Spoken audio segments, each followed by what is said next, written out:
रहमान। सबसे पहले आपके सवाल का जवाब देने से पहले मैं थोड़ा सा बैकग्राउंड बताता हूँ। देखिए, पाकिस्तान तहरीक इंसाफ ने और ख़ास कर इसके ताहयात चेयरमैन इमरान ख़ान साहब ने हमेशा कानून की बालादस्ती का ख्याल रखा है। वो वाहिद लीडर है इस मुल्क का जो 50 सालों से आप सारे जानते हैं कभी कोई एक मरतबा भी नहीं कर सकता कि कानून की खिलाफ वर्जी की है। नाट इवन उस वक्त में जिस वक्त वो क्रिकेट में थे। पॉलिटिक्स में वो हमेशा फेयरनेस पे बिलीव करते हैं। लोगों को, एम्पायरों को साथ मिला के खेलने पे बिलीव नहीं करते। हमने हमेशा कानून और आइन की पासदारी करते हुए अपने पार्टी के अंदर अगर डेमोक्रेसी आपको नज़र आती है वो सिर्फ और सिर्फ पाकिस्तान तहरीक इंसाफ में खान साहब की वजह से मौजूद है और उसकी ज़िंदा मिसाल मैं आपके सामने हूँ। बाकी पार्टीज़ अपने बेटे को, बेटी के अलावा किसी और को जानते तक नहीं है, अलाउ ही नहीं करते। उनकी डिसीजन ड्राइंग रूमों में हुआ करते हैं। खान साहब ने एक वर्कर को मुंतखब करके मिसाल कायम की है कि इसी को कहते हैं जमहूरियत। इसी जमहूरियत के तनाजुर में इलेक्शन कमीशन ने 13 सितंबर को एक ऑर्डर रिज़र्व किया था और 23 नवंबर को अनाउंस कर दिया इतने डिले के बाद, और हमें 20 दिन का टाइम दिया कि अपने इंट्रा पार्टीज़ इलेक्शन कराओ। कानून और आइन के मुताबिक, हमारे पार्टी के कॉन्स्टिट्यूशन के मुताबिक और उसमें जो रूल्स बने थे उसके मुताबिक हमने free and fair and transparent election करवाए। पेशावर में प्रेस कॉन्फ्रेंस हुई, डेट हमने अनाउंस की, 2 तारीख को इलेक्शन होंगे। 28 तारीख को हमने इलेक्शन कमिश्नर को अपॉइंट किया। 29 तारीख को शेड्यूल अनाउंस किया। सारे पैनल हमारे पास 1 तारीख को आ गए। जिस वक्त क्रिटिकल और टफ सिचुएशन में वो आए, वो सब के सामने वो सिर्फ एक पैनल आया, वो अनअपोज मुंतखब हुए। लेकिन हमारे रूल्स इतने डेमोक्रेटिक है कि रूल्स में प्रोवाइडेड है कि अगर एक पैनल भी आए तो जहां वोटर जमा हुए हों उनसे भी ऑब्जेक्शन लिया जाएगा, रिजोल्यूशन लेकर के फाइनल होगा। तो हमारे फ्री फेयर ट्रांसपेरेंट इलेक्शन हमने करके उसकी सारी सर्टिफिकेशन हमने इलेक्शन कमीशन के सामने फ़ाइल कर दिया।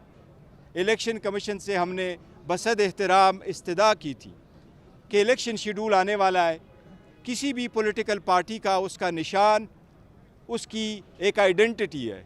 हम उस आइडेंटिटी को प्रिजर्व करने के लिए, क्योंकि पीटीआई आलमोस्ट 70% पाकिस्तानी को रिप्रेजेंट करती है, उसके लिए हमने दरख्वास्त कर ली कि आप हमारा सर्टिफिकेट इशू करें। आज मैंने अदालत के सामने एक पिटीशन फ़ाइल की थी।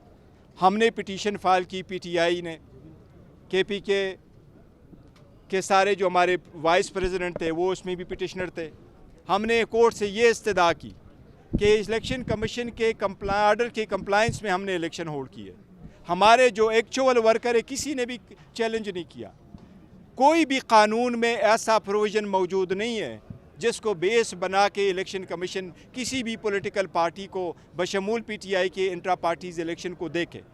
175 पॉलिटिकल पार्टीज़ जो 1960 के कानून के अंदर अपनी इंट्रा पार्टीज़ इलेक्शन कराती थी, डॉक्यूमेंटेशन फ़ाइल करते थे, किसी एक का भी इलेक्शन कमीशन ने नहीं देखा। इसलिए आज अदालत से हमने इस्तदा की कि कल 10 बजे के लिए टाइम रखा है।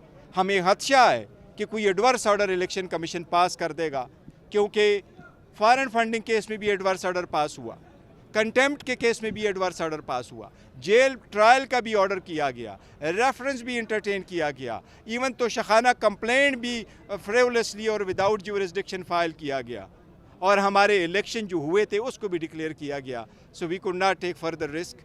आज अल्हम्दुलिल्लाह अदालत ने इलेक्शन कमीशन को फाइनल एडवर्स ऑर्डर से रोका है।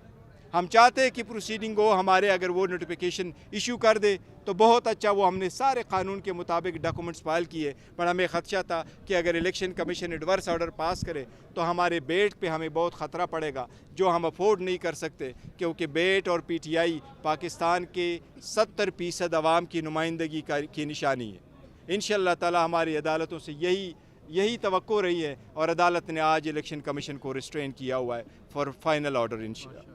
इसमें यही बताए कि खुदा न खास्ता अगर पीटीआई से बल्ले का निशान लिया जाता है तो क्या फिर पीटीआई इलेक्शन से बायकॉट की तरफ जाएगी? नहीं, देखो, पीटीआई कभी इलेक्शन से बायकॉट नहीं करेगी। हमें उम्मीद है इंशाअल्लाह ताला बला नहीं लिया जाएगा। आज अदालत ने भी 19 की डेट हमें दी है, नेक्स्ट डेट 19 की है। हमारे पास इस केस में, और अदालत ने उनको नोटिस इशू किया इलेक्शन कमीशन के। अभी हमें उम्मीद है इंशाल्लाह ताला बल्ला हमारा होगा इंशाल्लाह ताला, और बड़ा हमारा होगा इंशाल्लाह ताला। Thank you sir. Thank you.